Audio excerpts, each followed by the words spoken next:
guys? I'm Wesley. And I'm Bailey. And this is the Wesley Weighs In podcast. Our guest today has a very long list of credentials. She is a black belt in Brazilian Jiu-Jitsu. You're a 2026 PANS champion, a brown belt in judo. She is a registered dietitian and nutritionist, sports performance coach, a breathwork facilitator, and a wonderful content creator.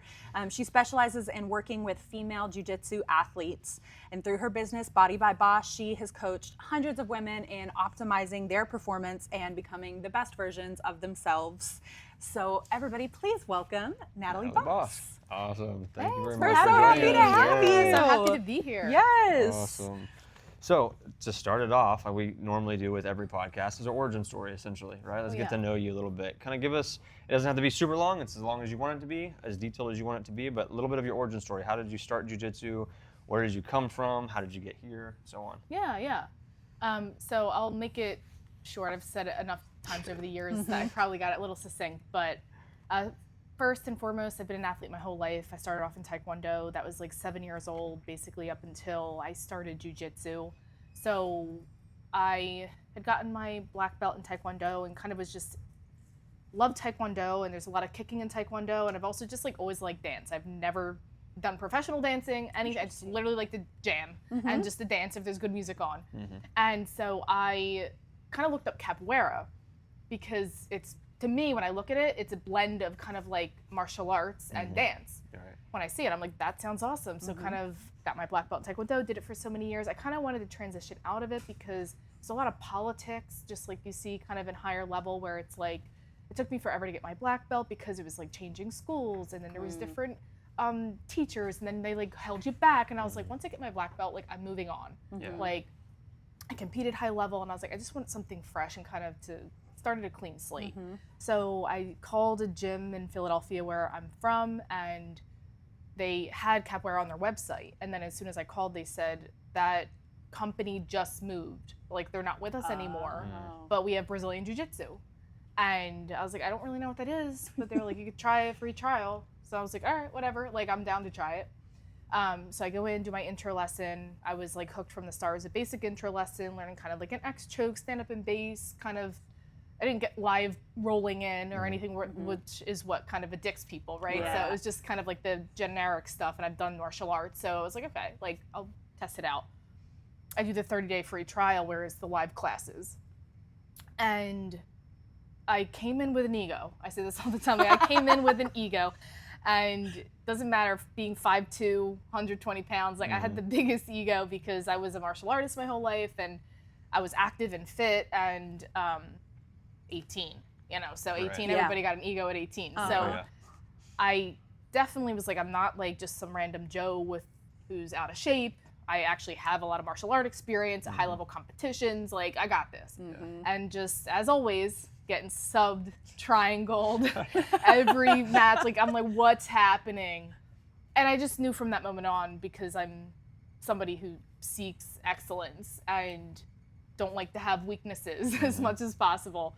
I was just like, I'm mastering this art and I'm never quitting. Like I'm signing up today. Were you pissed or refreshed when you were getting subbed the first session of getting subbed over and over again? Were you frustrated, or like this is kind of refreshing? This is something. It was like an instant frustration, but nothing lingering. It was just like this. It just kind of like this question, like how did I get here again? Like what did I do? And it was just like honestly just more eye-opening than anything, because like I came in with such a high level. Like up until that point, I felt confident in defending myself on the street. But then when that was happening, I was like, what would happen if I was really on the street? Because I never really got into a lot of tussles really prior to Taekwondo or martial arts, because the ironic thing is, as you know more martial arts, the less fighting you get into. And that always pissed me off, because I was like, I'm here and I'm ready now. I can fight like you. I did all that like old school brawling back, which is what's got my parents putting me into martial arts. Because they're like, okay, you gotta learn how to fight and protect yourself. And then now I have all these skill, nobody wants to fight me. Like, what's up? What's going on? I want to put these things to work. I'm a big belief behind that is that I feel like you just look like less of a victim. You understand body language. You understand Because, like, on paper, I'm the perfect victim. I'm 5'2", a blonde girl. Yeah. Like, I should be the perfect victim. And, like, nobody messes with me. And it's because I know what it is. I don't walk around with headphones in. I don't walk around looking at the ground. I'm always alert. My posture is always straight. My shoulders are relaxed. I'm ready to fight. Like if you come approach me, like I look like I'm aware. And that's not what victims look like. So it's like, I understand what that is. I'm grateful martial arts gave me that, but it's just like funny because like, there's a part of me that's just kind of like, come on, mess with me, see what happens. But on that note, so I basically started it, got addicted, and did the white belt burnout that everybody does, which is just train 5 days a week. I'm sorry, 6 days a week, 3 times a day. I did both kettlebell classes. The ironic or like interesting thing is I started and signed up the summer before I went to college. Okay. So I kind of was like, I need to get as much as I can in before college because I didn't go that far away, like an hour away, Westchester University in Westchester, PA, but I didn't drive until I was like, I think a junior or senior in college. Because I grew up in the inner city. So like I didn't get a license or anything until way late. So it was at that point, like my focus was a little different because it was like college was my thing, being a dietitian, working 3 jobs to pay for college. So I kind of had to focus on that. And then I just doubled down during all the holidays, summertime. Like my main focus was jiu-jitsu. Like I would just double it down. So it would be like shorter spurts of like 3 days to kind of make up for it because I wasn't doing it much during most of the year. So that's how a lot of it got into it. And I basically was there. I met, or my coach was there, my first coach. I've always been under Six Blades, which was Hibero at the time. Always been under the same gym, same coach. And I think I'm just a traditionalist when it comes to martial arts. So like, because I always kind of had the same instructor, even with Taekwondo and stuff, like we just kind of learned. The only reason why I changed was because like a gym shut down or this is the only time I would change. So like when I was committed to that gym, like I had a hard time cross-training in the beginning. Like because I wasn't a bouncer. You know what I mean? Like I was somebody that's just so loyal to that. So like I was like, I'm willing to kind of just focus on school and then like come back and develop with this. And it's just kind of like my style. Because there was a gym near Westchester, but it just was a different affiliation, different thing. And I was like, I just like what I have here. And so I'm just going to kind of keep with this. For sure. And so that coach is my now husband. So we were not together from the beginning, but like we just developed friendship over the years and stuff, and just at some point decided and figured out that we had more feelings for each other. I've always been into older guys. He's always been into younger girls. So like it worked out. It's just more so that line that I think is an interesting conversation that especially nowadays people are talking about, which is just kind of like blurring those boundaries of being a coach. You know, he was extremely professional. Always professional. Like I was the one that kind of opened the door. Because I think that there was an interest there, but he was never willing to cross that line. And then once I gave that opening, he was like, okay, she's kind of giving me that permission. For sure. And then that's when we were able to develop that relationship there. But then, so from there, we were together ever since. And 2020, we got married because we were already together and decided to have a baby during COVID. The COVID. Of course. The COVID. You had a COVID baby. And so so basically we were like, let's get married then. And then because of COVID, because we owned a gym, at that point we owned a gym, and then COVID tanked it because close combat, and in Philly it was really strict. For months. I mean, almost a year. So we had zero income, lots of debt, and we had a prime opportunity because like our rent was still accruing. Like our landlord was just like, we still have this rent to pay, and that's where we lived in the gym, you know, and things like that. And so he was like, you have like 24 hours. I think it was 24 or 48 hours to empty a gym. And I mean empty the gym, all the mats. I mean, we had a team. It looked like an on-set, like, what's it called? Like a Hollywood, like they're setting up something. Like we had a team of dozens of people. We called all our friends, all of the hookups. We paid for a thing. We're like, we need this place cleared out because we had like, I think over $100,000 in debt. And he literally was like, we will clean it zero. We will clean it zero for you if you're out in 48 hours. And we're like, we need that opportunity. We just need to, and we already knew at that point, like I never wanted to raise my kids in the city. So I was like, this is everything perfect storm. It's time to move. Yeah. Time to set roots somewhere else. He wanted to also always do a career change as a cop and like integrate jujitsu into that. So, and then we at the time had family in Texas, and we've always traveled to Texas, going back and forth to California for competitions. Right. We did lots of cross country road trips. So we're like, this is the perfect time. Like, I'm gonna have a kid. Like, so let's kind of wrap this up and touch base. So then we moved here. We knew Leo and traveled here. One of the times in 2019, I think, is the first time we stopped in. He had like such a small space. He definitely grew it since then. And so we knew that when we landed here, like, this is going to be our gym, especially because it's the same affiliation. Yeah. So that we've just been here ever since.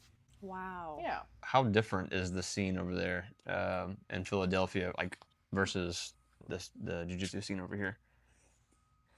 I think it's hard to say because back when I would say growing up in jiu-jitsu because I was 18 when I started. Yeah. You're a baby when you're 18. But like, you think about that, that's almost like 10 years ago, you know? So I feel like just in recent years, Texas has become such more of a hub That's true. for jiu-jitsu. But like when I was like on the East Coast, it was very poppin'. And I don't know, like I'm kind of out of that scene now, but like I've always been a competitor. So like 3 months into jiu-jitsu, I did my first competition. So I've always been really in the competition scene. But like I was in one of the first Fight to Wins. Oh, you know, really? our people from our gym was in the first Fight to Wins. Like it started, I believe, I think it may have started, because I was from Colorado, it could have started there, but like we were like, you know how they have Fight to Win like 237 or 236? Yes. Like we were like in single Fight to digits. Win 1. Like, yeah, like we were like single digits, like the budding stages of this. Wow. And some of my like, That's cool. my training partners at the time that were higher level. Yeah.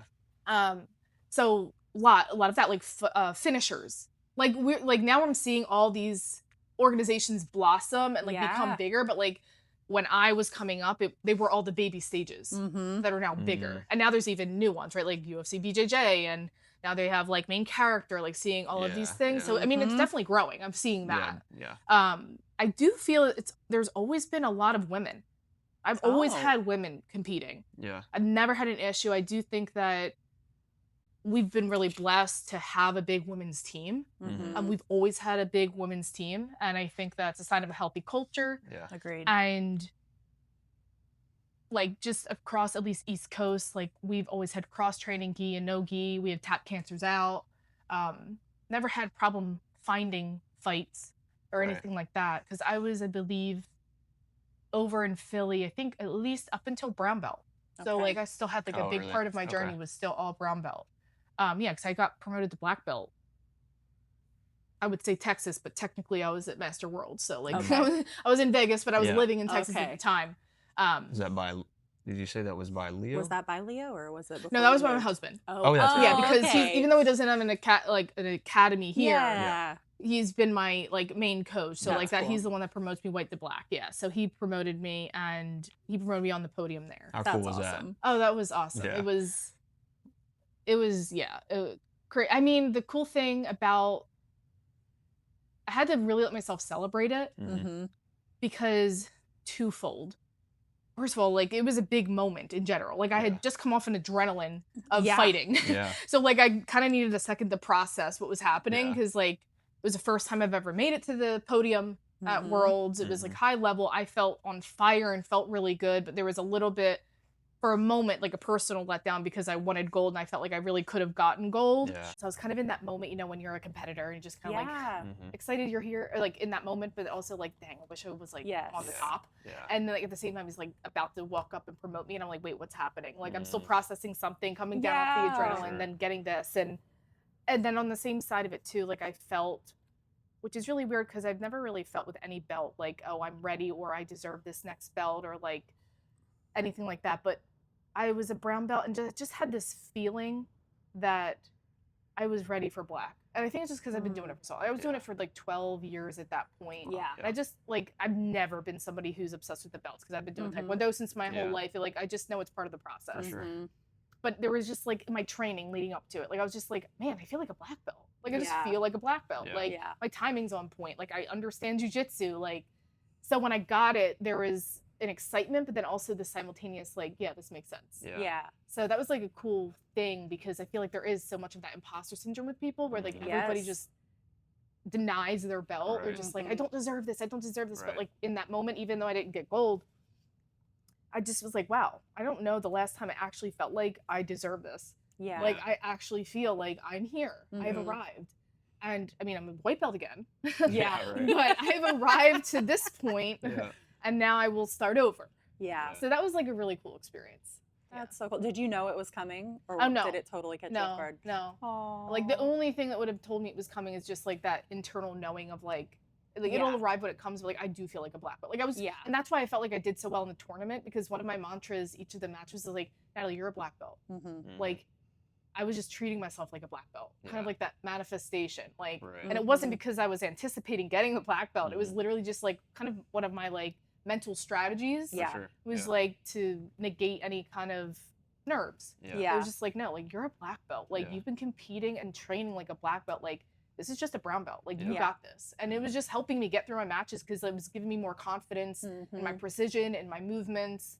When I was in like a sticky spot, like just Yeah. executing stuff, and like Yeah. that mindset was really carrying me. And then when I got it, I was like, oh shit, yeah. I That's am literally what I a was black telling myself belt. all day. So I know. I guess he am. agrees. I am a Yeah, black that belt. is so cool. That's what I'm gonna start telling memory. myself now. Bailey, you're a black belt. Yeah, keep doing that. That's what I'll. You keep doing it long enough, That's what I'll eventually, do. it'll. So, yeah, it was a 100% really true. cool moment because when he was giving me that, I'm like, shit, like that's the mantra I was literally telling myself all day. Like, I feel like a black belt today. And then I was Aw. like, man, that was so cool. Like, That what a is. perfect like moment of fruition. That's Yeah, really, that's really an cool. awesome memory. That whole Yeah. story. And he is didn't really know I cool. was saying that. Like, he didn't know Really? it was. That was just my Yeah. own personal Yeah. self-talk. Like, it was just Yeah. how I was hyping myself up. Yeah. And I was like, oh, that's so cool. That's Yeah. very cool. That was cool. Touch on a statement you just made where now you're a white belt all over again. So Yeah. that's, I've heard that statement before. I feel like, I don't feel like I'll understand it until I get to the black belt level, you know what I mean? But talk to the people who are under black belt. Like, what does that mean exactly?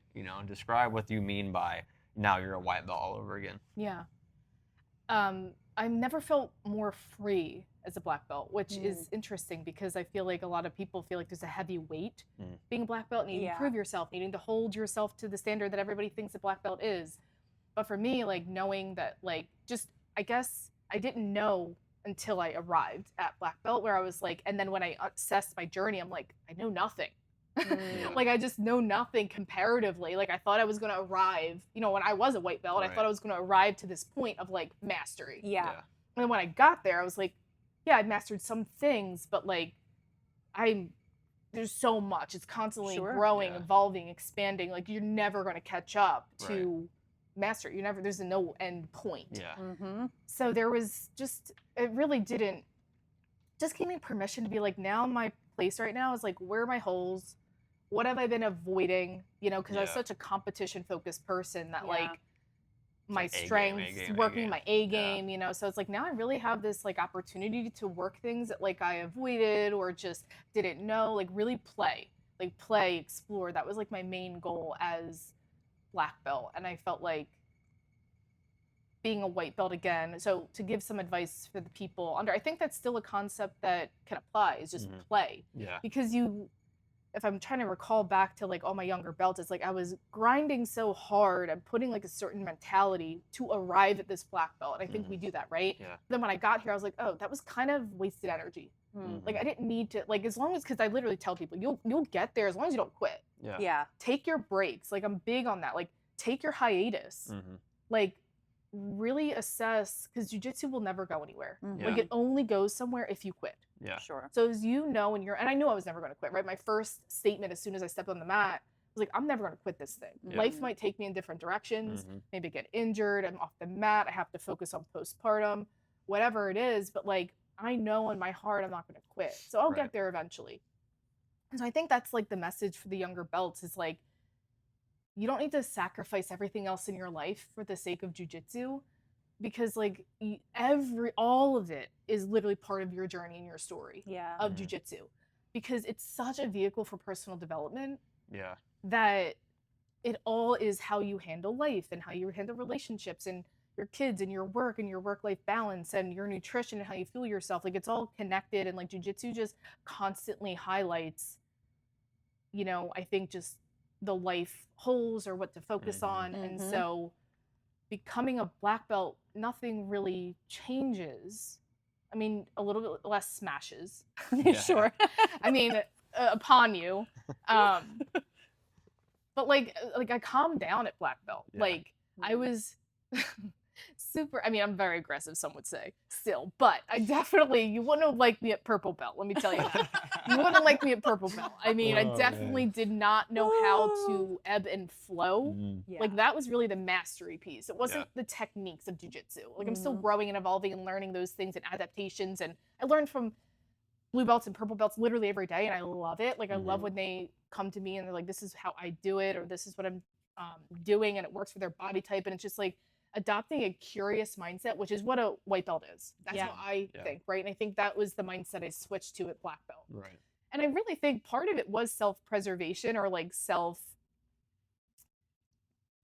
to maintain the love of it, because I know for a fact at that moment getting black belt, I wasn't the best in the world. Mm-hmm. So like if I was to try to think that, Yeah. I was only going to get defeated, Right. right? Like there's so like you can go to the other side of it. Like there's so much I don't know. Mhm. There's so much like so it feels heavier. Yeah. And I was like, I refuse to let that be my relationship. So the only other option is like either that or just be so curious. Yeah. Yeah. And I was like, well, I'm going to choose to be curious and like just that white play belt and explore and like energy again. literally Yeah. follow my face. A purple belt past my guard, like, okay, great, I'm going to learn from it. Like just Yeah. constantly learn and like not be upset by just those things, the losses or Right. Yeah. just like mistakes Yeah. or anything like that. And because I've grown so much as a black belt in doing that, Mm-hmm. because I've also adapted not just the mistakes I made, but like I've learned and added things to my game because of the way that people were fighting me, you know, and just they're really good, maybe doing certain things, but then I made another adaptation off of Mhm. it, you know, that I would have never done Yeah. if I would have never had that mindset of For being sure. curious. Like if I would have just Mhm. jumped closed guard, I was like, I'm staying here the whole time and not going to open up and just Yeah. like focus on X chokes because this is what's safe. Mhm. But like I never would have explored all these other options otherwise. But keeping Yeah. the curiosity is the focus, Yeah. and fun. Yep. Mm-hmm.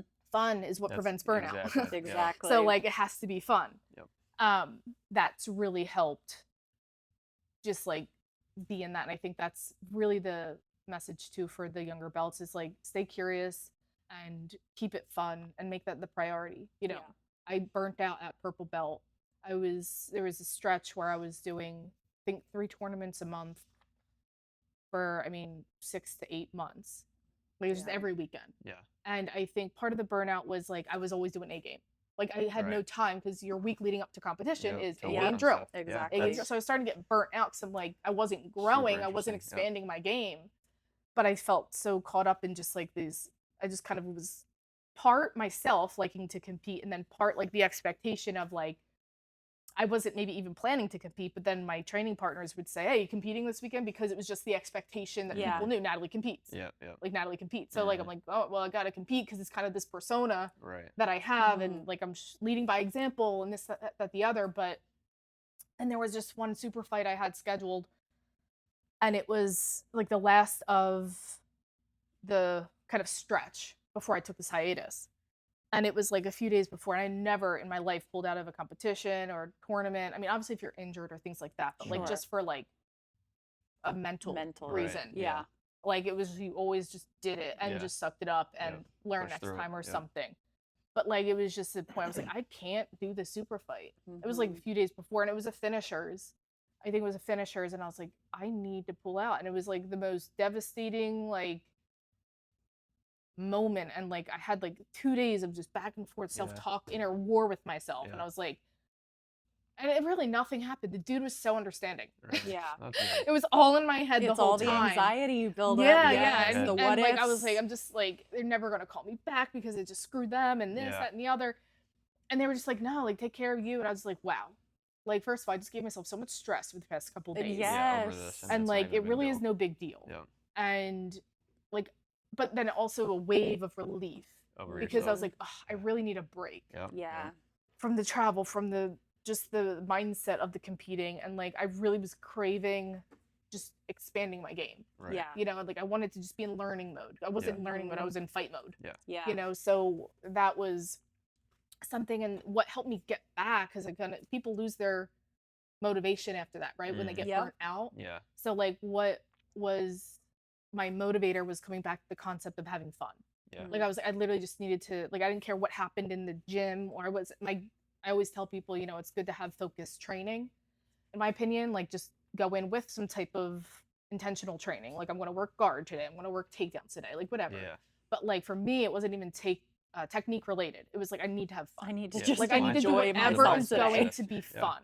Yeah. Like if I'm not having fun for a second, if I'm starting to take it too serious, but like no, ditch it. Yeah. Open my guard, let them pat, like figure out how to have fun. In jiu-jitsu. Yeah, It and is so that's what started to kind of allow my love for it to come back and just to kind of find that like zest for it again. Mhm. I think there's a line. There's two sides of that coin. You know, when you first start competing, it's like you want to get out there, you need to compete a lot. You're going to grow a lot. You're going to see your mistakes with working on the gym. But then you take that same person who now they compete constantly, just like you're talking about, and you become, like you talked about, like you almost burnt out, or like you don't even have time to work on your game. Yeah. So that break, like you said, is so important for you to at least work on your game, get back in the mindset of having fun. What are we actually doing this for? So, and it seems like, you know, you found that it took some time to get to it, you know, after you get burnt out. And I think that's a good little piece of advice for people who are starting competing a lot. It's good to compete a lot, but at the same token, don't compete too much where now you can't even improve your game and your mindset gets stuck, you know?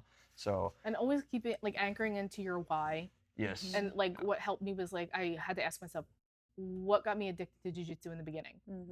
Like it was fun. Yep. Yeah. I had the open mindset. And that's why that's what kind of, every time I had those seasons, I would come back to that. Remember, like, be the white belt again. You know, like that's where you fell in love with it. Right. And I want to keep that love as much as possible. So for me, it's that curiosity and fun. That's what keeps me constantly loving it and not burning out. You know, and so with the constant competing, one thing I wanted to say there was like, it's a sneaky thing that happens because, of course, it's not my intention. When I first start, you get obsessed with kind of the idea of you can grow. Like, oh, I want to get the feedback to bring it back to the gym to improve. But you don't realize what happens. And what happens is this deep identity that gets embedded. Yeah. And that's not something that happens consciously. Yeah. Right. So like that's ultimately what happened. It was kind of like I adopted just this deep ridden identity of like the competitor. Like this is who I am. I am this is who I have to uphold this. I'm the competitor in the gym, you know. Like it wasn't a choice. It wasn't becoming a choice anymore. Right. It's slowly and sneakily, and I want people to know that because you need to be aware, and that's what self-reflection and like a constant self-reflection is good for, is like just check in with yourself. Like, am I still wanting this? Am I still choosing this? Or do I feel like I have to do it? Right. Because if I feel like I have to do it, that's like my identity. And that's the thing I had to rewire, was realize I am a competitor. I like to compete, but I have to make sure that when I compete, because that's when I was noticing the burnout. I was feeling like I have to now. Yeah. Like I don't feel like I want to. I'm not feeling excited anymore. Now I'm feeling like I have to do it. And then that's what I learned was, oh, I'm identifying too closely with it. And anything that you identify too closely with is going to set you up for just devastation. Right? You need to create space and be flexible in your identities because you're constantly growing and changing. And if you hold on too tightly to something, if you lose that thing, you lose yourself. Right. Yeah. And that's what happens as an athlete because people do that with injury. Yeah. I see it all the time. Like I was kind of transitioning a little bit, but into a recent thing. I think it was like 2022 or 3 here. But I had a neck injury that I just got spiked on my head with something, just in actually a retreat or somewhere. And I was seriously, I would consider it like paralyzed because I was bedridden. Wow. And as an active person, as you know me to be, Yeah. I mean, everything was stripped away. And it was really interesting because there was obviously like lots of inner talk and stuff going on there. But like, that's where I really came to like understanding identity because I really felt like I lost every identity. Yeah. The first one was obviously jiu-jitsu because I couldn't physically train. Yeah. And even when I was starting to get better, like after a few weeks, like I started to lose, when that was happening, first was like jiu-jitsu. I had to like process letting go of jiu-jitsu because I couldn't do it. Okay. Then there was like, okay, well, I would be like, let me see if I could do like a push-up. Let me see if I could do like the cycle bike. Let me see if I could still keep, I've always been active in fitness. So I'm like, do that. Couldn't do that. I'm like, so then there was this whole grieving process of shedding fitness. I was like, okay, now I can't do that. And then I would just work. I try to work on my computer. I couldn't hold my head up. Like I couldn't sit up. Man. I couldn't work on the computer. I had to take off, just not do work. Yeah. So I'm like, okay, now business owner, entrepreneur, I need to completely like lose that identity. And then what really got me though, which I thought the fitness, I thought the jujitsu was going to get me the worst. But what really got me was the mom. Mm-hmm. Yeah. Like, I don't put the cry. It was like, it's like a powerful moment. Because when I couldn't, like, when I realized, like, holy shit, like, I can't be there for them. Yeah. Like, they would just want to do something simple. Like, Mm-hmm. I want to play. Yeah. Like, I was like, Mommy can't today. Like, I'm in bed. Yeah. Like, Yeah. I haven't thought of that in a while, but that moment just, like, rocked me to my core. Yeah. And that was, like, when I really had this, like, identity death. Oof. And I'm going to share the cool thing that came out of this. But I had this identity death because I just was like, I never take anything for granted, especially since Mhm. then, as far as just being able to do things. So I think people like, oh, you know, you can do the discipline I have. Right. And it's like, because I'll never take that for granted again, Yeah. 100%. you know? And like, so just not being there and being like, they have no idea. It's just like, Mommy can't do this. Like, they want me to play, they want me to do this. And like, I can't do it. I was like, I could never, like, I was like, I'm doing everything in my power. And the only thing that helped, I literally was just like, I surrender. Yeah. Mm-hmm. Just like fully surrendered. Like, I was just like, God, I'm fucking dead. Yeah. Like, just let me die. Like, I don't want any, not die, like, suicide. Yeah. Nothing Yeah. that, but I was just like, because there was parts of me wanting to hold on to identities. Like die to self. Yeah, I You know died what I of mean? self. Yes. Like, 100%. myself just completely melted away. Yeah. And I was in that Epsom bath, I remember. Because it was a spiritual experience. Mm-hmm. And I just was like, I surrender. And I surrendered into the Epsom salt bath, took a deep breath, and like just held my breath underwater in the Epsom salt bath and just like felt myself floating, almost like those like chambers. Oh, Those yes. chambers. And just I don't even know how to describe it. Just like I allowed myself to be one with the water, like just no self. Yeah. Mm-hmm. And when I came out, it just like became clear to me. It was like you just gotta surrender. Yeah. Like stop trying to hold on to these things. Mhm. And I kid you not. I mean, I was 3-4 weeks of just deep pain, not moving, and no progress. Just completely. It was until that moment, the very next day, my recovery accelerated. Wow. Like I actually had movement, and then from that on, like my recovery was upward. It wasn't even like this recovery. It was like this. Wow. And I know that has nothing to do with any recovery modality. It was just I needed to let go Yeah. of the identities. Yeah. So that was such a powerful spiritual experience for me because I never even really talked about the layers of it until Right. now. So I hope that helps somebody Yeah. because that's why I always talk about identity work. Yeah. You know, because it really is so important and it helped me just realize that like you can have identities, they're cool, we need them to have a self in the world. Yeah. But it was just I was holding on to too many. Yeah. When Yeah. they're all And too stripped away, tight. what's left? you know? Exactly. Yeah. And so that's what like really was the thing that came through for me. And I was just like, man, and it was cool because, you know, I don't think it would have ever been that deep if it wasn't for kids. Yeah. You know, because the kids is what really got me. Yeah. That was where I was like days crying and sobbing. You know, sometimes God uses the loss of the things we love the most, I feel like, to again strip that stuff away from you so you can truly, when you come on the other side of it, I would probably bet to say that you feel like you are a lot better for it on the other end of it. Your what you hold importance and your identity, everything is probably a lot more elevated, you know, a lot better understanding, you know. And those moments I feel like can be hugely, you know, massively impactful in our life, you know, when these hardships that we go through, you know. 100%. My mantra and what I tell every client I have is like what I've really learned was the word is perspective. Yes. I think it just gives, I think for so many issues in our life, we need to truly lean into perspective and get out of our own perspective and see different perspectives and And that's part of that curious mindset too, right? It's just like, how many different perspectives can I just look from? And I think that just expands our consciousness, our awareness, you know, and I think it's really important is just expanding your perspective. Yeah. Yeah. No, I 100% agree. I mean, that's unfortunate too. I mean, getting spiked on your head and that happening, I mean, wild. yeah.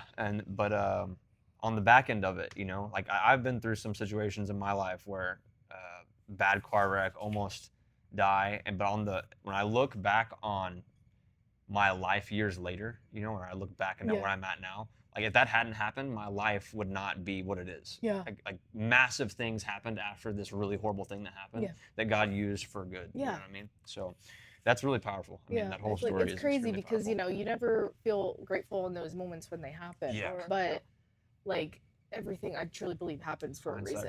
You know, and I really think that I needed that. And I mean, I'm grateful for it now. And actually, like, now I'm like obsessed with telling athletes once they're injured, I'm like, first to say, like, you're going to feel so grateful for this in a second because there's so many things that you can focus on. Like, you're going to be able to, like, with every injury, it's opening you up to an opportunity. Yeah. Like, that's what I became obsessed with from that moment because I was like, the opportunity for me was like those identity deaths and those ego deaths.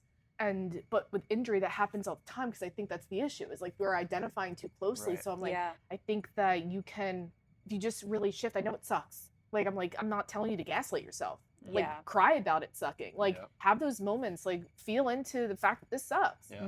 And you can't just focus on that. You got to focus on what is in your control. You know, how can you accelerate your recovery? You know, maybe I tell this all the time because I'm big on like family, jiu-jitsu, life balance.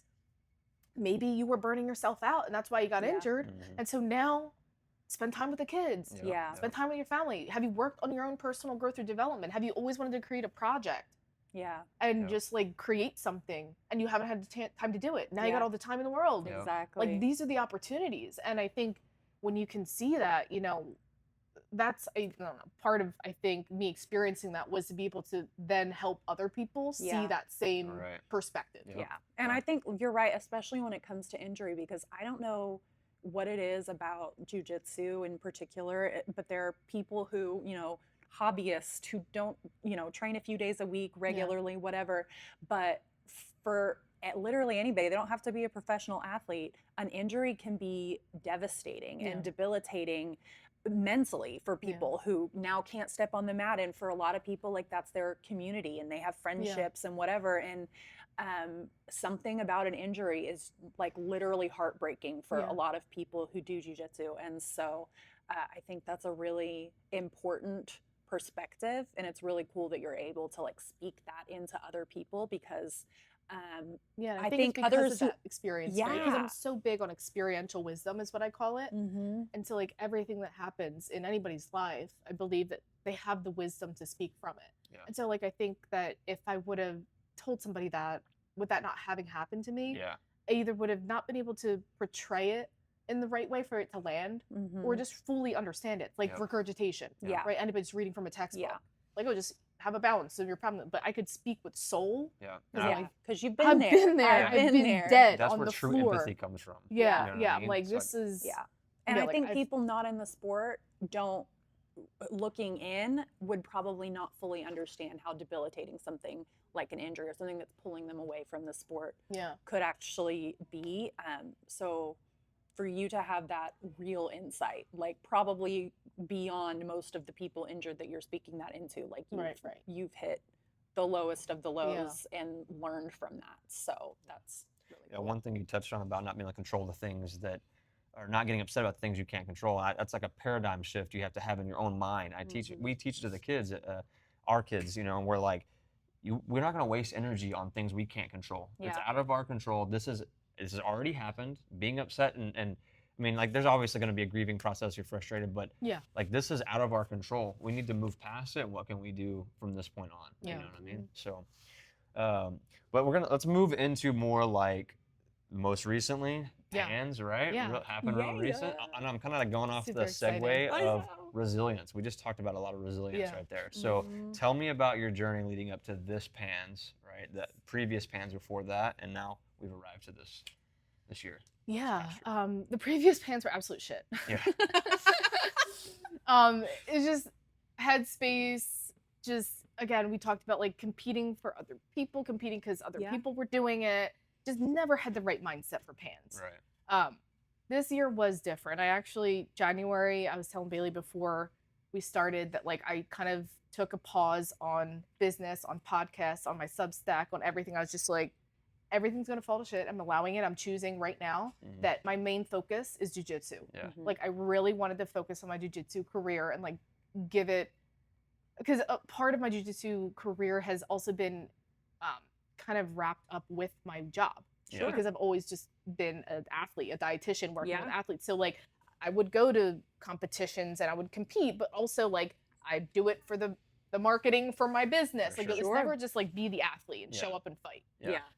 And well, it was when I was like younger, but like as just like recent, since starting a business. And I was like, I just want to like not feel that pressure that like I need to perform because it would be good for my business. Right. Yeah. Like I want to just do my own thing. Like when I come to train, I'm not thinking about my business. Like when I'm in the dojo. Yeah.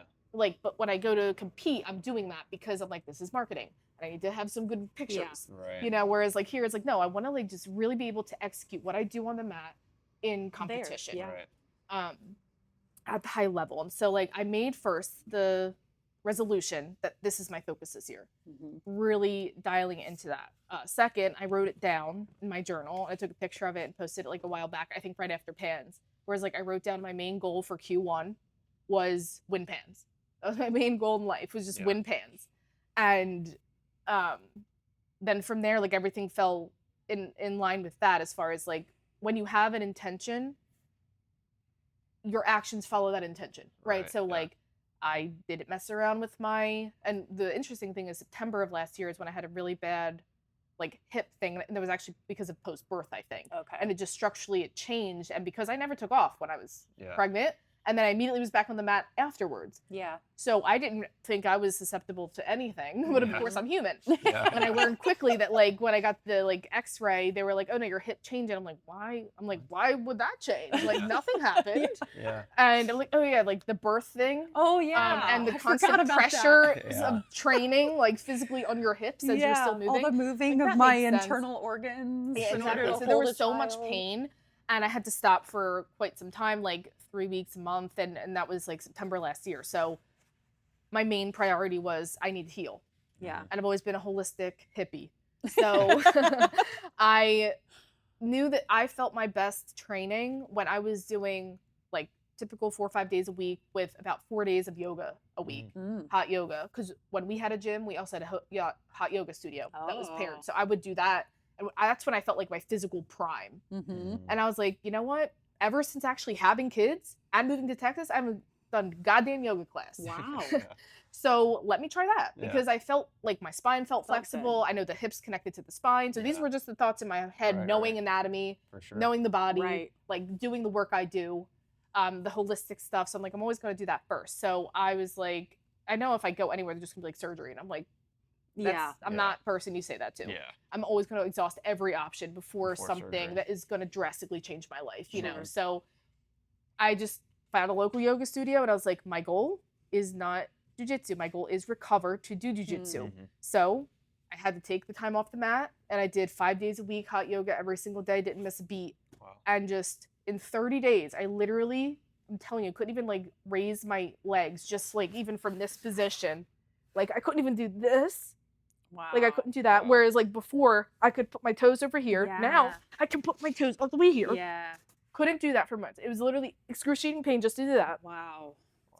And then I went from doing that in Barambolos in 30 days. Wow. That's I was like, I was sold. I was Yeah. literally on social media about it. I was like, I'm sold. Tag, do the yoga. The hot yoga. do Yeah, like like- hot Yeah. yoga. Specifically the Bikram. And I knew this, and this was the science behind it that I knew Bikram was about compression and release. Okay. And what you do with compression and release is anytime you compress and release, you increase blood flow. Mm-hmm. And so what I knew about that whole thing, it also, Bikram focuses on the spine. Okay. So all you're doing is movements it's 26 movements, the same repetitive. It's not like a vinyasa where movements change per class based off the yoga Okay. teacher. It's the Mm, same it's the same thing. postures. Okay. The same postures, and it's just compression, release, spine. Interesting. From flexion, from to improve mobility, strength of the spine. And I was like, I need spine work. That's what I need because I know I haven't been focusing on that. And that was just a hypothesis. And I was fucking on the money. Really? Wow. I was on that money. 30 days later, I was doing something. I was like, I can't believe I just healed myself. Wow. Yeah. I just Wild. healed myself. Like that was like one of the most proud moments of my life because I was like, Yeah. I was, again, off the mats, completely couldn't do anything. I tried to do as much as I could. And I remember I was training with somebody and I just like went to have a guard. And like you- literally like they're just like, I was like, Oh, Nope. man. okay, it's time to take time off. Yes. Like I literally couldn't Literally. even lift my leg. I was like, okay, because now I can't. Because at first I was like, all right, I won't do takedowns, I won't do this. Yeah. And then like once like guard went, I was like, I literally can't do anything now. Yeah. So time to take off. I'm out. Yeah. Oh. So I did the yoga. I'll circle back to pans basically because that was my first thing. And then once that happened, it was consistent. I'm still doing it 3-5 times a week, Yeah. still to For this you. day. Really? Every single day, I don't miss beat. And awesome. so then January came and I was healed and stuff. So I was like, okay, now I'm good again. I want to win pans. And so that was basically like the journey to get into pans was doing all the due diligence. Mhm. So like I made sure my diet was always on point, but like just really making sure that was on point. Making sure that my recovery, which at that point I felt really good with doing the yoga and physically doing that, Yeah. balancing my recovery and my training days. And then I did the training camp, which is what like fine tunes just like those specific details For leading sure. up to Yep. it. Yeah. So by the time I got to pans, I literally knew it was my time. Yeah. Yeah. I just knew because I was like, the amount of shit I just went through Yeah. Yeah. and I just overcame. No 6-minute match No. Yeah. is going to be harder than what I just did. Yeah. And that was just Resilience. like just going in, it was just like that level of confidence of Yeah. just like, I don't care what you try to throw any guard at me. Yeah. I am Mhm. passing that damn guard. Yeah. Yeah. Today is my day. Yeah. And like I just never felt just so sure. Yeah. Yeah. And the interesting thing in those matches is they were the easiest matches in my mind, like physically. Even if I was moving and doing stuff, just what I remember in the moment, I'm just like, this is not a threat. Like this is Yeah, my I match. feel good. Like Yep. nothing. I'm not gonna make any mistake. I'm so here. I'm so with it. Yeah. And it was a really cool feeling to have because like previously, I could compare Yeah. the years of pans before, totally in my head, totally Different overthinking mindset, it, totally yeah. nervous. Yeah. But like I think just having all those experience, like before, like Yeah. everything happens for a reason, right? Yeah. My blue belt pants, purple belt pants. I didn't have kids. I haven't had these injuries. I didn't have all these things that show me that like life is harder in a lot of other ways. Like this Mhm. match was like as an 18-year-old blue belt, I Yeah, think yeah. it's the worst thing in the world. Like this is like everything in life. Mhm. Yeah. But then when you actually experience life, Yeah. Yeah. you're like, it's literally is nothing. really nothing. It's Yeah. not. Like, don't Don't have waste a your clue. life, Yeah. blue belt. Like, Yes. don't waste your mental health on this. Like, I Yeah. promise. Yeah. So you go through all these things. So like by the time I got the pans, it really was like, and even just the training camp, like these beast black belts I'm training with at our adult level. It's like, yeah, no kidding. I know that they're like females and black belts too, but I'm just like, I know my strength also per pound. Yeah. And I'm just like, I'm handling bigger guys all the time. Like, Mhm. you're Yeah. just not going to be a match. Yeah. Like, it's just not going to be a match for me. And like, I do think you need to have that level of arrogance too to win, though. Yeah. You know, like you do have Yeah. to have a level of To arrogance. I believe, think if for you're sure. so self-deprecating, like you're not going to win. You have Yeah. to like pump yourself up a Yeah. little bit, Yeah. you know, because that is a big piece of it. But you can also do that and be humble too. Yeah. You Yeah. know, but you got to kind of. So that was kind of the journey of pans. That's why it was a really special one because everything I just shared as far as like what Yeah. led up to it, Yeah. you know. But it was really cool because also when it happened, like just like winning, it was almost like the black belt experience where I was just kind of like, this makes sense. I literally did everything. Yeah. Yeah. And I said it in my post actually, and it was like the exact phrase that came to me, and it was, I did everything to put myself in the perfect conditions to win. yeah. And so like that's why like I just let go of the outcome. Yeah. Yeah. Because like I know for a fact there's nothing more I could have done. Yeah. Yeah. Like I'm just on lock with Yep. every aspect of performance. I've used every tool, every arsenal, every piece of knowledge I have. That like I don't think there's anybody who've outdone what I've done. Yep. Yeah. Like That's where and true so it confidence really comes is from. just show up and fight now. Like it's just Mhm. show like there's nothing, no thinking more is gonna help. So Yeah. just show up and fight. And like then when it happened, I was like, of course it happened. Yeah. Because I put myself in I put all these things in Mhm. place so that my performance could Right. shine. Yeah. You know, so that was just like a really cool thing that came to fruition, like to kind of reinforce those things. Yep. That like it's about setting the right conditions. Right. And then when you just have fun in the moment, the outcome comes. Mhm. But if you focus on the outcome Yep. and you're not focused on those things, which is what I did previously, Yeah. never won Yep. a day in my life. I think that's also where a lot of the confidence is built, like, I told you I come from boxing background. So for me back then, it was like, if I can step in that ring and say there's more I could have done, I'm not going to have as much confidence as I could have. 100%. So when you step on the mats and for boxers, ring, or whoever, MMA fighter, you don't want to step in that fight and think, man, I could have done more. There was a stone I didn't turn over. You know what I mean?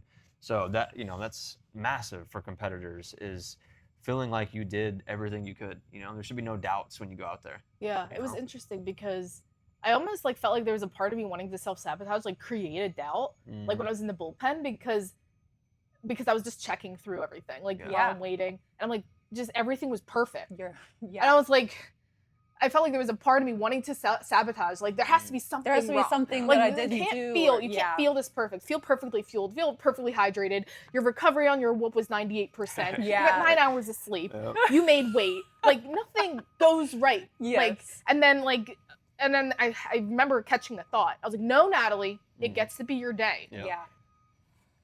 And that like is another emotional moment, because I feel like people can relate to that so much. Like just getting in your own way and like sabotaging. Yeah. And it was just so cool that I was able to catch it. Yeah. Because I was like going through it and I was like, I noticed, I was like, oh, I know what you're doing. Yeah. You're trying to find a way to lose because you don't, like, you can, it's not that you don't want to win, but you are just doing that thing you always do. Yeah. You sabotage. Yeah. But you sabotage because that doubt or that lack of self-belief wants to come through. But then what I was coming back to was my anchors. I was like, no. Yeah. You did everything. Yep. It gets to be your day. Mm-hmm. And so like just let it. Yeah. Let it literally be your day. And so when that happened, I was like, that's so cool. Because I gave myself permission to win. Yeah. And I did.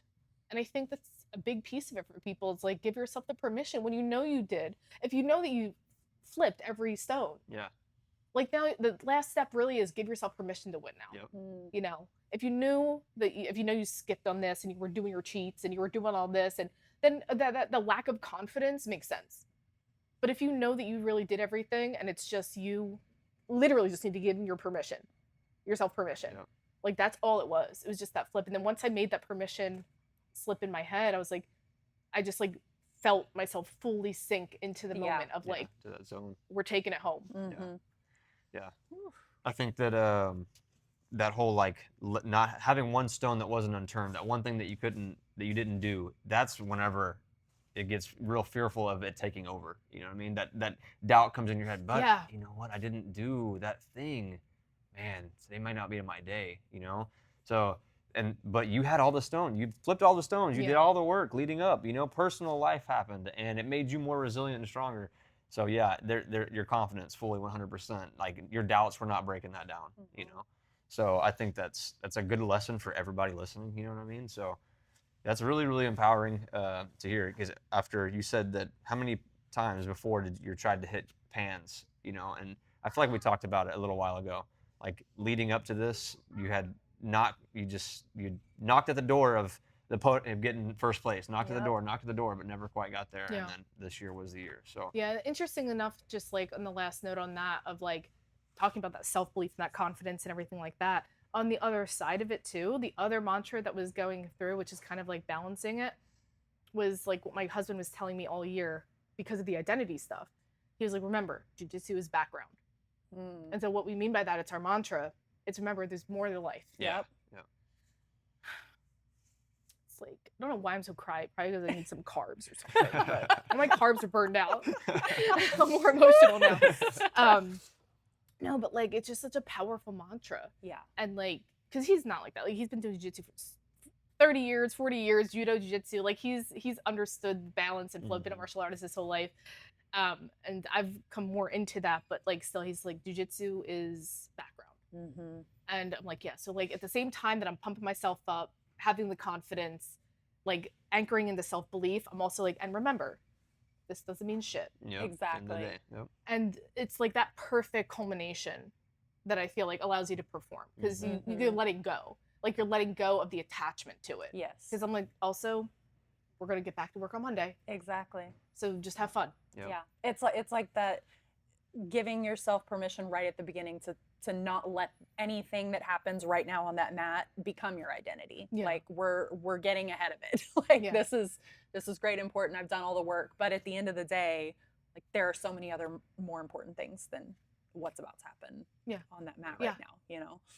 And again, you really only have that perspective when you go through it in life. For sure. You know what I mean? Yeah. So I think that's what separates, I wouldn't say all, but like your 18-year-old adult competitor versus your master's competitor. We are operating with maybe not that one's better than the other, but a different set of, Values? Yeah, no, not even values. Life It's experiences? the experience that are pushing our desire and our, you know what I mean? Like we know that if we don't lose this, it's not end all be all. Like my life is over. You know what I mean?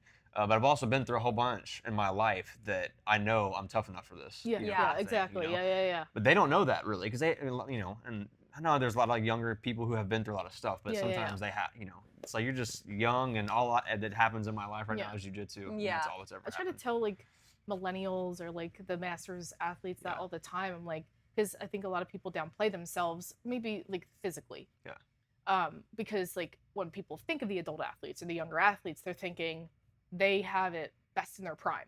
Yeah. But I'm like, we need to remember the wisdom we have. Yeah. Yep. Because that is our edge. Yep. Like that's our edge. If you can really take that with you, and I've been like integrating that more in my content to kind of let them know that like, and I mean, granted, like you do need to still eat well. Yeah. You need to still eat your vegetables, and if you treat your body like it's aging, then you know you're gonna feel that. Yeah. But my whoop says I'm 10 years younger. Yeah. So it doesn't have to be the case. Yep. I may be an unk, but I got wisdom. Right? Yeah. But the older people, like you have your wisdom of life that can really work for you in jiu-jitsu. Yeah, for sure. You know, it's a different strategy and a different like weapon, if you will, that you might not have compared to like the younger, but like that helped me a lot, like fighting younger adults. Yeah. Like literally would go on the mat and I'm like, I push out like 2 kids, like I'm a mom, like I've done this stuff, and like, because if I have a thought for a second, like, oh, there's like a younger like adult, and I'm like, I will maul you. Yeah. Like you're just not gonna be a match for the mom strength. Yeah. Okay. Exactly. Like mom strength all the way, like master strength. And the mental strength that comes from that's the what I'm mom saying. strength, you know. I'm like, you literally, and I only can relate because I was that 18-year-old. You know what I mean? I was that 18-year-old, and I was like, I remember who I was. I was like, oh yeah, I knew nothing. Like, so I need to remember that that's you. Yep. You know, and this is me. Yeah. And so, I actually have the edge, not you. Yeah. Yep. I love that. Okay. Well, on the note of, you know, eating well and taking care of yourself, your business, Body by Boss, I know you work primarily with female athletes, but you're all about like optimizing performance, and in a different way. I feel like you are big on balance, and that's not basically, it's not based on one thing in particular, but a balance of a lot of different things. So can you talk to us a little bit about like your philosophy and your mindset on optimizing performance and the role that balance plays in that? Yeah. So for me, optimizing performance, I've kind of talked about it in this way, but kind of like creating this wheel of performance. And I've always said it creates like the 6 pillars: training, recovery, nutrition, self-care, mindset, and sleep. And then there's obviously subcategories within all that mindset. Yeah. You know, there's emotional, that's like the deeper healing, spiritual, personal development, the self-care, there's physical, mental. So there's different pillars, and it goes deep and it can go wide. Yeah. But overall, these are like the arching. So basically just constantly assessing where you are in each of those things and making conscious, intentional effort to work on the areas that are lacking.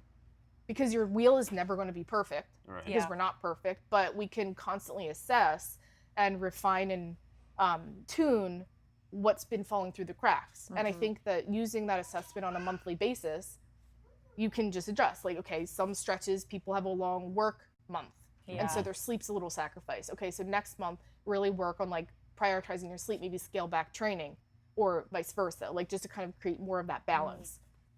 So I believe that really leads to optimal performance, because you're not really, we just want to prevent burnout, and we want to maintain a high level of function and performance for as long as possible.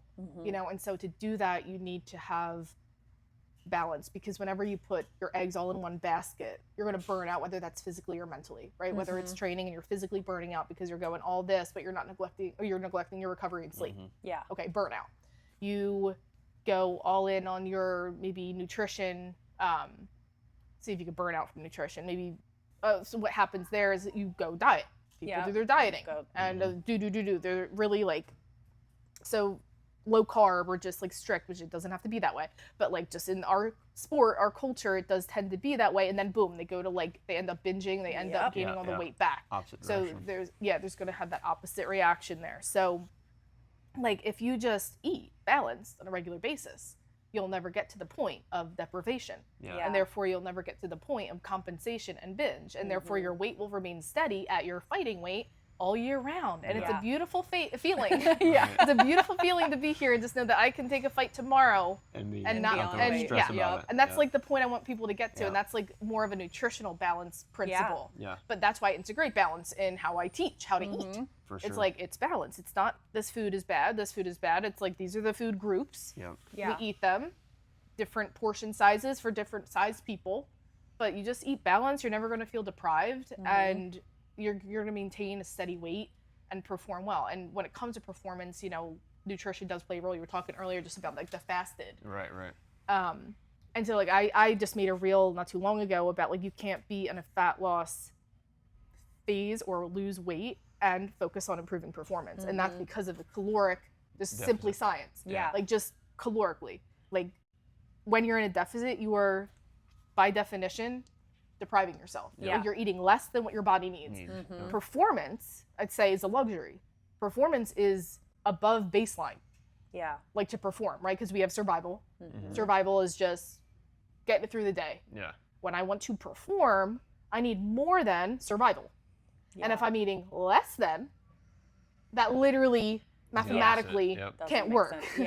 So if you're losing weight, that could be your goal, but just don't have the intention that I'm going to perform super well. I'm going to lose weight and I'm also going to be performing better. So that's why phases is good as well, like just like dieting and taking a break, just to kind of have that mental and physical break. But like, so if performance is your goal, that's why I'm really big on like that maintenance and that surplus calorie, because I'm like, that's what you want to perform. You want the carbs, you want the calories to perform. And when you're just chronically dieting, you aren't going to do it. And you feel it. I know you do. And I feel it because I'm smashing you. And you're not able to do anything about it because you don't have any carbs in you. You know, so when it comes to like performance from that perspective too, like the balance with the nutrition, but then also just that concept, I think is really important, because I do get that a lot. It's like people are like, I want to perform and like I'm preparing for this competition. So I'm cutting. Exactly. And so I'm cutting, and I'm like, honey, it's not going to work. You're already putting yourself it's not going to work. And I've seen it. Here. I've seen it just time and time again. I'm just like, you gotta. And the unfortunate thing is like, that's why you have to make a decision further out, because you might need to cut because it's part of our sport. It's fine, but you got to give yourself more time so you can do it in a more sustainable way. It can't so be you're like not this doing super drastic hard. things. Exactly. Because it's possible, and you can absolutely lose weight and minimize your performance like decline. And that's because you're only cutting 100 calories today. I'm not limiting to 1,000 calories total. Right? Like, it's like I'm just cutting a little bit because I started 6 months ago. And like just 100 calories adds up with just a tad little extra cardio. You can still maintain high level of strength, high level of performance doing that. In a small deficit. But that's not the culture sometimes, and it's a little bit more last minute. And so I usually tell people, for people interested in kind of that advice, if you're like, oh, it's just last minute competition I'm signing up for, sign up at your weight class. Especially if you're not getting paid for it and you're not a black belt. Okay, anything less than that, like we said, jiu-jitsu's background. So like blue belt, do not disrupt your hormones and destroy your metabolism for a tap cancer out. Please. Just fight at your weight. Who cares if you win or lose? Just fight there, and then just learn from next time. Exactly. Of the pillars, what would you say is the one that's most misused or misfocused on, and why? Misused or misfocused on, as compared to like neglected, but more so just used wrongly. Or like overused. You know, like I think people probably have a tendency sometimes to like overtrain. And I thought that was interesting that you said, for example, like if you're not sleeping, that to balance that out, like you may need to train a little bit less to focus on other. And I think that's To be honest, I think it's self-care. I think it's self-care because I think when I say self-care, people automatically go to like more of just the physical aspects of self-care of like, I think it's just like baseline journaling or face masks or like that kind of self-care kind of marketing. Yeah, like the spa. But like when I'm talking self-care, when I'm talking to somebody about self-care, they're like, I did not sign up for this. I didn't realize you were talking about this. I'm talking about the deeper work. Yeah. Like this is like, where are your boundaries? Right. Yeah. Like, you know, I have people all over. It's like, you know, it could be something as simple as like they're not fueling because they're skipping lunch because they're not taking their lunch break because they feel guilty about taking their lunch. That's all like deeper work, psychological work that I'm like, but you got to fuel your body because you're skipping. And then that's why you're binging at night. And you're binging at night, you feel like shit on the mat. And now you're not reaching your performance goals. So it's not just about that. There's a lot of backward steps we got to take. And that's the culprit. It's like the root And cause so issues now, that are causing I'm all about these root other cause, things. baby. Like Yes. I am root cause. Like Yes. I get people like, I hit people right where it hurts. Yeah. And they're just like, oh, every single time. They're like, Dietitian damn, I didn't know you had the therapist. balls. Exactly. They're like, you had the balls to say that to me. I'm like, why we waste time otherwise? Yeah. Like, why am I gonna give you fluff? Like, I'm gonna tell you, like, I'm really good. It's one of my like deepest like gifts. Yeah. Is just being able to unravel that root cause. Be like, that's exactly it. You sure you're not a therapist? Right. Oh, Also. I mean, it's funny. Actually, my therapist once, I did one therapy session and she literally tried to hire me. I was like, what? I tried to get therapy for myself and it didn't even work. You wanted to hire me. But it's just, it is like, I've always gotten that like with all the tests you take in high school, what are you going to be like, that's always been there. Yeah. So it's been a big part of, I guess, just my innate nature. But Yeah. that's always what I've done is root cause. And it's a big aspect of holistic health. Is like holistic health is about root cause. Right. So like just getting to the root cause, and that really is self-care, because self-care is about taking care of the self. So this is psychologically, this is physically, this is mentally, this is emotionally. So where my breath work comes into play, right? Really that self-to-self connection, our relationship to our identities, to our beliefs, to our behaviors. That's self-care. Yeah. Like that's not recovery. It all influences it, right? Like how my relationship to boundaries will tell me about like training and recovery, right? So like what somebody, like if somebody has a hard time recovering and overtraining, like that's really about their relationship to self in some way. Yeah. Not necessarily like a tangible, just extra yoga class. Right. Yeah. Right. Right? It's like more about their relationship with it. Yeah, it's deeper. Yeah. And so that I think is a self-care pillar. Yeah, and that makes sense because I feel like that's the work people don't want to do. Yeah. In general, with anything, people tend to want to address symptoms of a problem. Yeah. And it's really, really hard to dig deep enough Yeah. down, either to figure out what the root cause is or to acknowledge it once you see it. Yeah. Like we don't Because always that goes want back to what we talked about admit earlier. it. You know, like dying to self. Yeah. You know what I mean? That's hard. That's, you know, there's two types of dying to self. There's that I die to self and I chose to die to self, or some external God used something and it forced me to die to self. Yeah. There was no choice, you know? Yeah. And so it's a lot harder to choose to die to self. Yes. Look internally, look at yourself and be like, you know, I need to do some deep dive on myself, and some work on this. So, but yeah. No. Yeah, it's been interesting, like having clients, because like when I was first having a business, you take a lot of things personal, like people ghosting you or this, that, and the other. And so like I've come such a long way, like for those types of things, where people like fall off with like following through, like following up or coming back. And it's like, I always trust in everybody's timing because I understand psychology of change. Yeah. And so when I say certain things, and like it's just a matter of time, because once you know something, you can't unknow it. And so like once they start like recognizing that it's their kind of choice and it's up to them, it's like sometimes people fall off because I try to like tell them in a way, it's like, you know what, it's totally cool. Yeah. Like if you don't want to do this. Yeah. Like it's cool if you don't want to work on your nutrition. Yeah. You got to be honest with yourself. Yeah. Like, because I'm not going to judge you. I promise you I'm not going to judge you. But you got to know, because you're coming to these calls but you're not doing it. Right. Yeah. If you don't want it, that's okay. Yeah. Yeah. You got to trust in your own timing. Like, my goal is to help you do this, but you got to like want it for yourself. And my goal is to try to get you to want it for yourself. But if there comes a point where that's just not there yet, I also have to let that go. Yeah. And recognize that, like, it's not your time yet. Yeah. I was like, the only reason why I try is because I don't want you to hit rock bottom before you change. Yeah. but sometimes we need to. And that's what happened to me. And I tell people that. I'm like, sometimes we need to. And like, it sucks, but like, I really don't want that for you. Yeah. But like, sometimes that's because we need to experience a pain so deep. Yeah. I tell people you have to experience a pain so great than your current environment. That's what creates change. Yeah. If you're still comfortable where you're at and like the desire for what you want, there's not enough pain there, you're not going to change. Yeah. You're not really going to follow through. Yeah.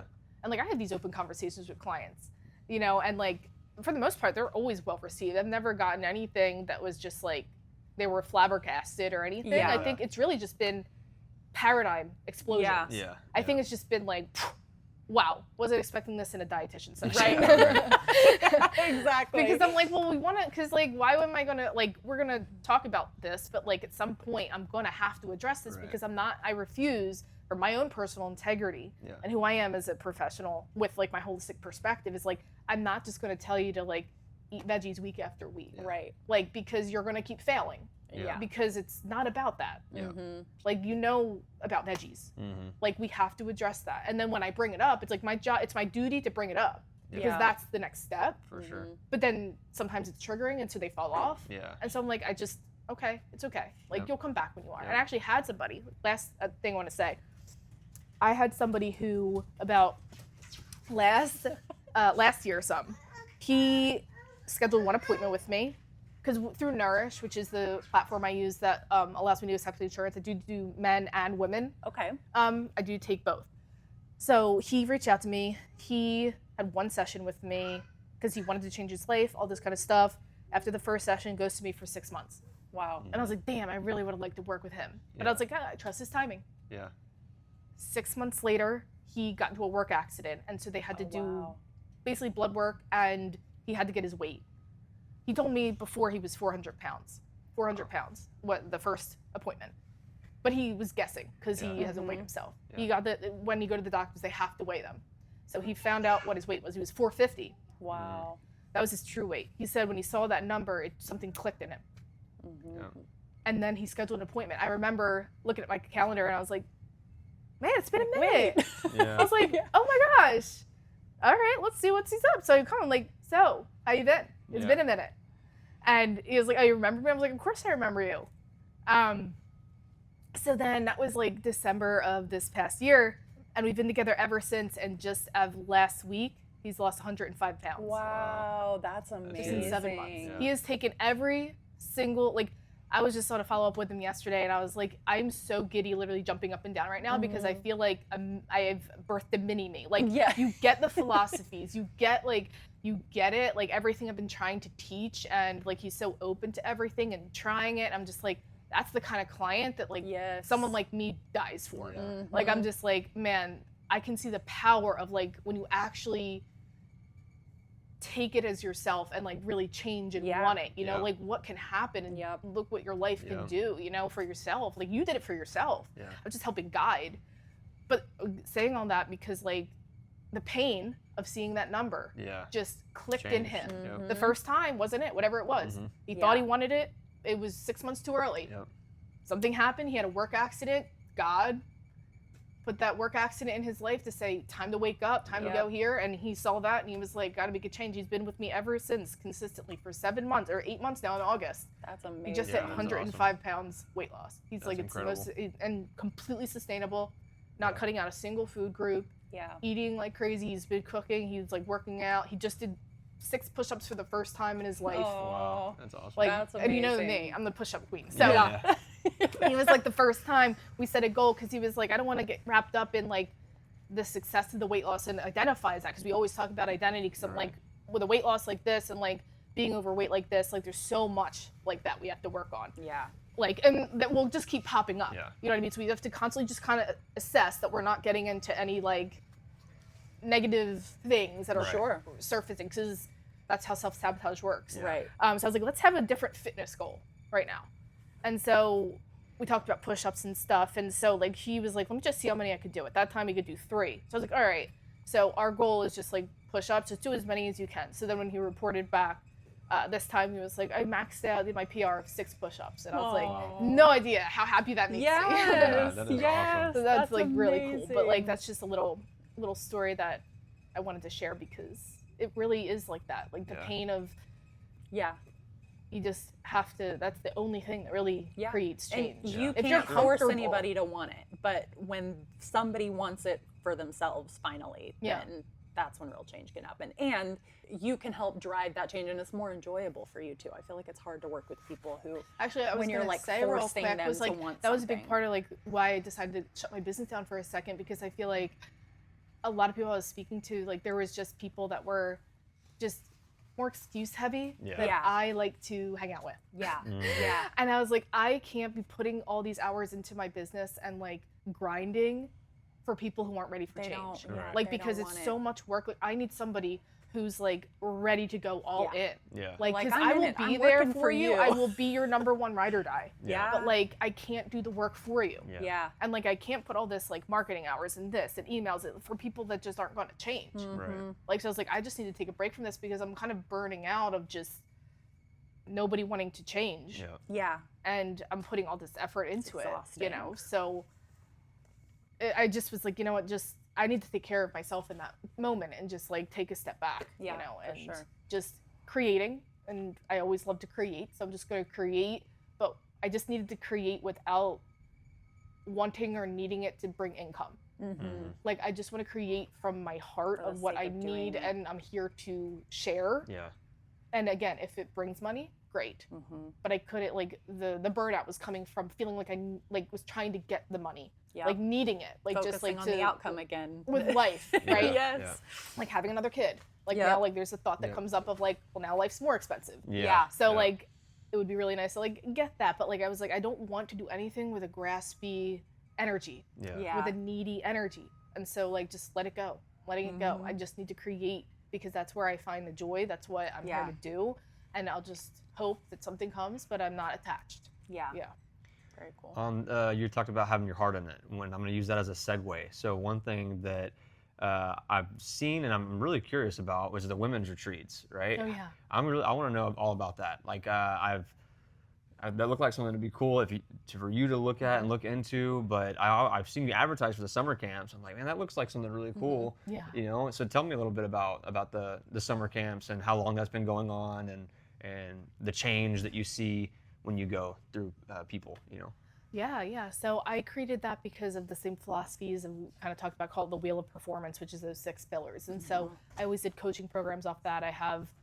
It's basically just where my philosophy of everything wraps around those things. So I wanted to create an in-person experience, just kind of experience it in live time and kind of learn about certain principles of, you know, the self-care, and I have themes every year and things like that that are deeper themes, like Right. personal development type themes. And I just wanted to create a camp that was what I wanted to be a part of, right? Yeah. I think that's what a lot of people do when you're creating something. It's like, Yeah. what do I What wish I want. existed Yeah. that doesn't? And I wanted it to be intimate. I knew I always wanted it in nature and intimate. Like I didn't want to make a 300 person unless I could host that many people. Yeah. But usually it ended up being at a hotel. Yeah. And I'm like, I don't want the vibe. Yeah. I don't want concrete jungle, they call it. I don't want concrete jungle hotel vibe. I want serene. Because the biggest thing going to many retreats and camps was just for myself and also as a professional speaking there, was I always felt burnt out after them. And I think a lot of people do. They get information overload. It's just like a long weekend. And like Yeah. I was like, when I think of retreat, I want you to feel rejuvenated and excited to go back to life. Yeah. Like not burnt out, like Yeah. the vacation away from vacation, right? Yeah. It's like, Yeah. no, I don't want that. I want you to truly feel like your cup has been filled, Yeah. you know? And so that was like the ultimate experience I wanted to create while also educating along the way, like Yeah. teaching about training and recovery. And so I teach all those pillars inside that. That started in 2021, was supposed to be 2020, but then there was COVID. So that Yeah. moved to 2021. And I did it every year since then. I haven't marketed anything for the new year yet because after that happened, like I said, like there was like the whole like burnout and stuff like that. So Yeah. I was like, I was trying to get my finances a little bit more in order, and it's like, because I'm a one-man show, Yeah. figure out what I'm going to do for this next year. But always wanted to keep it intimate, always wanted to create an experience, like lots of personal development. I do my breathwork facilitation, so we do breathwork sessions, and then we gear all the activities around both the theme, and there's always judo, there's always no-gi, there's always gi. I'm really big on all the home-cooked meals. Like, it's not just like pizza parties and, French fries. Yeah. I mean, again, but I'm big on balance. Right. So what I've done over the years is like there'd be one night where I would order pizza, and then the other night we do home cooked. So I can, but then with the pizza, it's not just pizza. We'd also have accompaniments, so I can show people like how to have a balanced meal while still ordering out. Yeah. Like we ordered pizza, but pizza's our carb with some cheese. Yeah. So we provide a huge bowl of cooked veggies, plus a whole thing of protein, plus the whole thing. So now we can still have a balanced meal. It doesn't have to be all or nothing. Yeah. So like little things like that, it's like those small details is like my philosophy. Yeah. That's So really it's like, cool. yeah, we can order pizza on Saturday night. Why not? Like we're at a retreat. Yeah.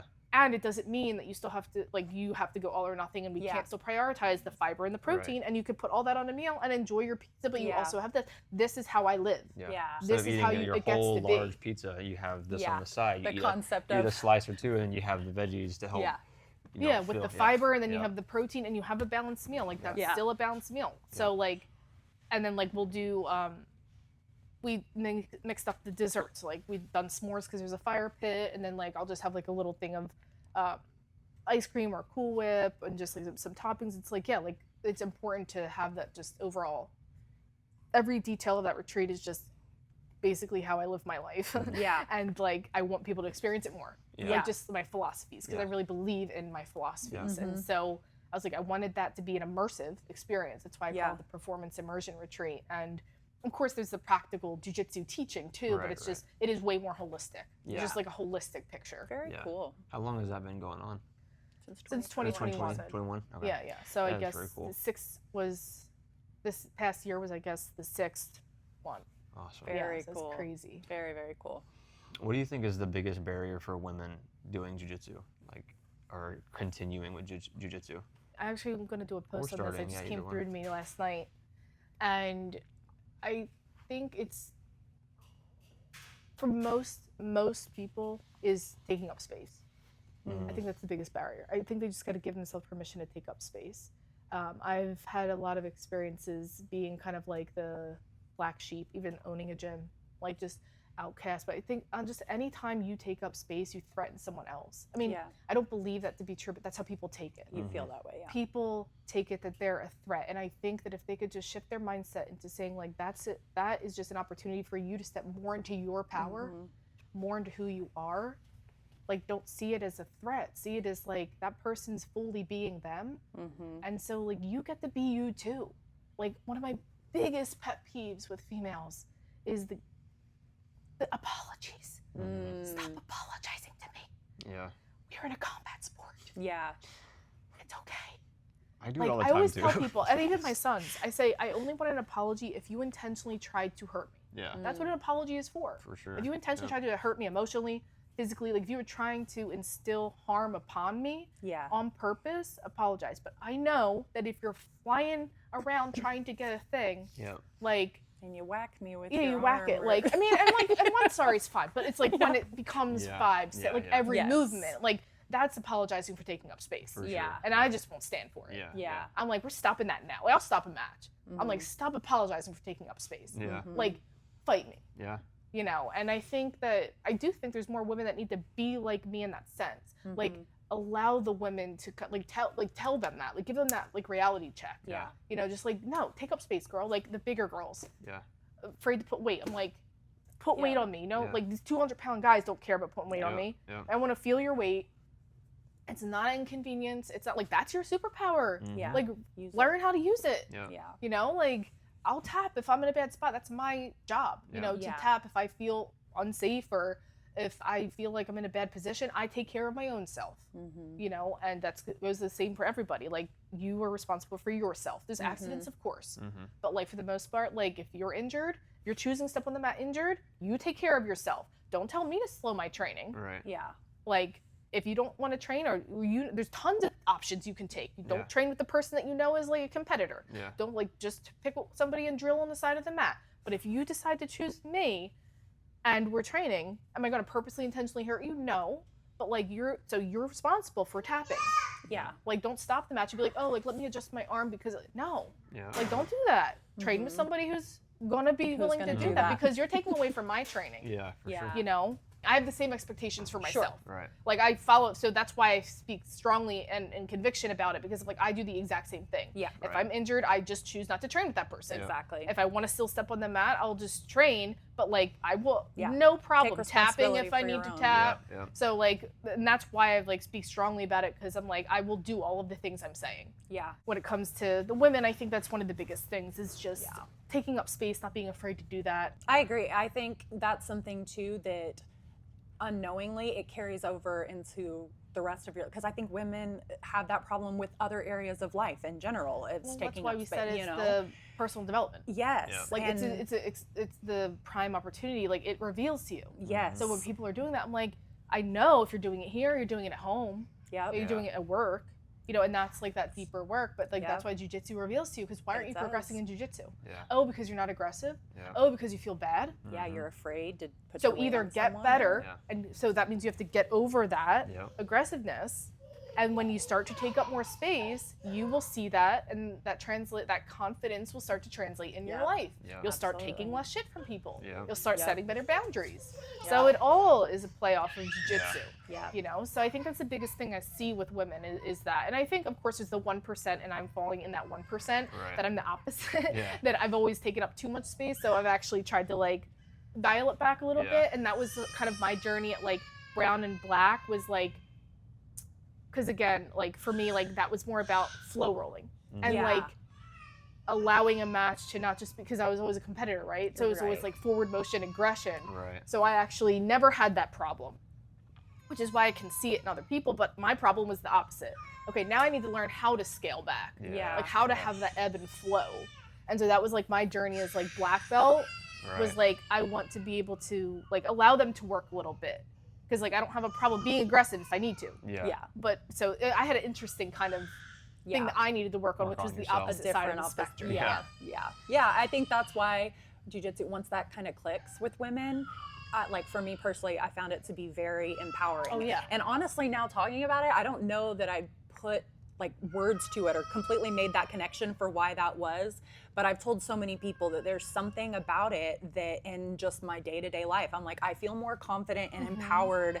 Like I feel more myself. More of unlocking yourself. a part of Because you're myself. expressing more of yourself. Yes, that came from doing jiu-jitsu. And I tell women all the time, I'm like, that is one of the most empowering and coolest things about doing it that I never guessed. Like I figured, oh, fitness, like self-defense, like it's gonna have all these benefits. I never expected to feel like I was more myself and more confident and more empowered Yeah. as a human being Yeah. because of jiu-jitsu. Like that is never something I expected. That's been very cool.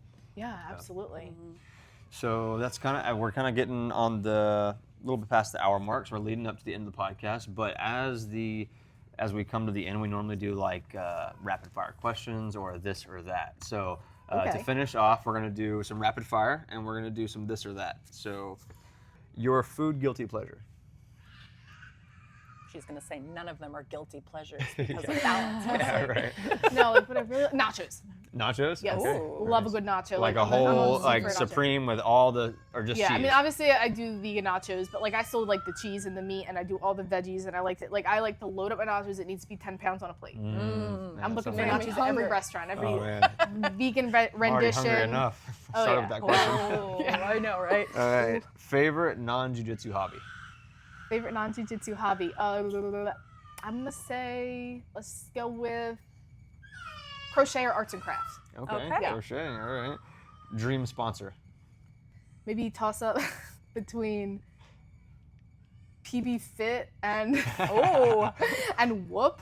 I'm thinking Oh yeah. like maybe if I could like I use them all the time. PB Yeah. Fit would be nice, like a lifetime supply of hookup of PB Fit. Yeah, right. Yeah. That's hilarious. All right. Favorite competition. I mean, I love a good super fight. I love a good super fight. Fight to wins, I've always had positive experiences with. In theory, ADCC should be my baby because it's everything I am in a fighter. Yeah. Yeah. I just had some wonky experiences lately where I just Yes, felt a you little have. gypped and robbed. Yeah. And I'm like, this is like my style of fighting. I'd say style of fighting, like ADCC like calls me. Yeah. Mm-hmm. but I'm also developed my entire jiu-jitsu off IBJJF. Right. Yeah. So it's so hard to say because I also have a love of that from IBJJF as well, and I'm a big point player and like position dominance kind of player. Yeah. But I love like the spotlight of a super fight. And I love like kind of the vibe of the super fight. Kind of I like that you can study one particular person and kind of like create a game plan off that, which I don't do for competitions, for like tournaments, because that's like they could just Who knows? they might not even show up that day. Yeah. You know what I mean? Where the super fight's like a sure thing. For sure. So I kind of like all those for lots of different reasons. Yeah. Yeah. Cool. Favorite pre-match snack? Dry dates. Dry dates. Dry dates. I will love me some dry Fan dates. of the Quick dates. carbs, lots of carbs, and just easy to digest. So always eating those. All right, this or that on these. All right, you can only pick one. So a pre-workout meal or post? Pre. Pre, all right. Strength and conditioning or HIIT? Hit. HIIT, all right. Whole foods or supplements? Whole Foods. Same day weigh-ins or a day before weigh-ins? Day before. I don't have that issue anymore, but I mean, it's definitely nice. Always for nice. sure. Yeah, I mean, why like, why not? anybody Like, why not? If I don't have to worry I the think day of. The only thing that could come to an advantage of that is you know that your person you're fighting cannot be doing some giant weight cut where Yeah, they yeah. push True. everything back, you know, like in UFC. So Like I don't have to worry about the day the day of, so like I don't mind that one now. But like Right. Yeah. in previous years where I did, I definitely would have said the day before. Yeah. Yeah. let's hear more drilling or more live rounds. Drilling, repetition. I love repetition, and I really think that when I've maintained my repetitions without live rounds, I see the translation in my live rounds because it's muscle memory. Yeah. I see it all the time. Like I'll do a move and I'm like, bam. Like I'll have the thought mid move, like, damn, that was that drill session. Like I could just feel Feel the it. way I Just drilled it feel it. was exactly like the drill. Yeah. I'm such a big fan of that. Nice. Yeah, and you know, I think when you're in a live round, there's different like pressure. Whereas like drilling, you can create a controlled environment and like still improve there. Yeah. Do it. Recovery day. So the last one, recovery day or active recovery? Recovery day. Yeah. Recovery day. Because we just need to do more of them. Yeah. I need to advocate for a full recovery day. Yeah. And when I do them, they honestly, I never regret it. Yeah. Yeah. Like it'll just be like a full day of Epsom salt and like just doing literally nothing. And I'm like, as much as my body is so conditioned to do something, Yeah. I know that I'm feeling in those moments. I'm like, it feels good to just not do something Yeah. for sure. once. And so like it's very needed. Yeah. All right. Well, that is the podcast. That's all we have. All right, Thank nice. I you want to give very you a much. quick opportunity. What do you have going on? Shout out social media, business, whatever. I got some cranky kids. That's all right. I got No 2 problem at all. toddlers, so doing lots of mom stuff. But right now I'm just kind of cruising. If you're on my social media, you know I'm doing a little of everything. Yeah. I'm doing a push-up challenge. I'm just pumping out content. I'm doing Substack. That's if you want like more of the thoughtful articles. A lot of like the spiritual kind of stuff we talked about. I'm like putting a little bit more on Substack. It requires a lot more thoughtfulness in the writing piece. Nothing I could pump out in a 30-second Instagram video. Sure. So it's kind of where I'm going to be channeling that type of stuff. But if you're interested in any programs I have, just shoot me a DM on Instagram. That's the best way to connect with me, just because I'm not actively doing any live coaching right now other than Nourish. I'm off and on with my calendars in Nourish because like whenever I open up my calendar, I'm booked within 30 minutes. Yeah. So I have to keep it closed because otherwise I'll be like 80-hour work weeks. Yes. And I'm like, that's not the vibe that I'm here Yeah. for. Social media is the best way to connect with me. I'm trying to grow my social media. For no reason other than just I'm having a fun challenge and doing push-ups and stuff, and I thought it'd be cool. Yeah. And other than that, let's see, just training and getting ready for Master Worlds. It's kind of like Master World. yeah, Master Go. Worlds. Right I'm really on. excited for that. As far as my handles, Natty Boss RD, NATTIEBOSSRD on Instagram, and then Body by Boss LLC is my business account. I cross-post a lot on there. But yeah, go check me out there, and my website's bodybyboss.com, so you can check that out too. Awesome. All right, thank you Okay. very much. Well, thank you so Yes. much for talking with us. Yeah, well, it was fun. And Yeah, sorry for the cries. I know I shouldn't apologize, but like I was not truly It expecting that. happens. Like, Yeah, it's no big deal, it's no happens. big deal. Yep. that means Doing it's the just same honestly thing. a good conversation. Whenever That's there's crying in a conversation, it's a good one. So, Yes. Yeah. Yeah, Absolutely. that's no thanks, joke. guys. Yeah. So I'll sign us Yay. out. Guys, I'm Wesley, And I'm Bailey. and that's the Wesley Weighs In podcast.